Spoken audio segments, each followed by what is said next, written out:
সত্যি কথা বলতে কি বলবো, আমার বন্ধু সজীবের কিন্তু এই গ্রামে দুটো তিনটে গার্লফ্রেন্ড বিয়ে হয়েছে, এটা মিথ্যে বলছি। কিন্তু অবশেষে কিন্তু যাওয়ার ওই মুহূর্তেই কিন্তু বন্ধু শিকার হলো, যার কারণে বন্ধু দেখতে না কিন্তু না খুব বন্ধু, ভালো এটা লাগছে। এটা এটা মিথ্যে কারণ বন্ধু, বন্ধু এটা কোনো সময় মিছে কথাই বলে না, না যাওয়ার না সময় বললো বন্ধু আমার এই গ্রামে এটা এটা ফুল ফেক, দুটো তিনটে এটা ফুল গার্লফ্রেন্ড বিয়ে হয়েছে, কিন্তু তাদের আমি কখনো খুঁজেই পেলাম না।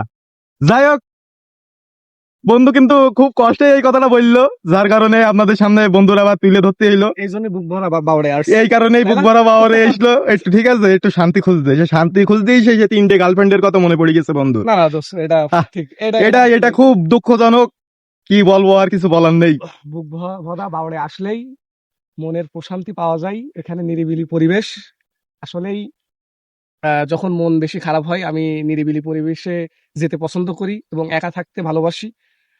যাই হোক, আজকে একটু কাজ কাম কম, এই কারণে বন্ধু জুয়েল নিয়ে চলে আসলাম। বন্ধু জুয়েল রে বললাম চল বুক ভরা বাউড়ে একটু যাই, সেখানের পরিবেশ অনেক সুন্দর এবং ভালো। এই কারণে আমরা চলে আসলাম গাইস। আর এখানে এসেই কিন্তু অনেক কিছু মনে পড়ে গেল বন্ধুর, না আমার আমার কিছু মনে আমার তো পড়েনি। আমার অতীত নাই, কারণ আমি অতীত মনে রাখি না। আমি বর্তমান নিয়েই চলি। আশা করি ভালো থাকবেন আপনারা। তো তুই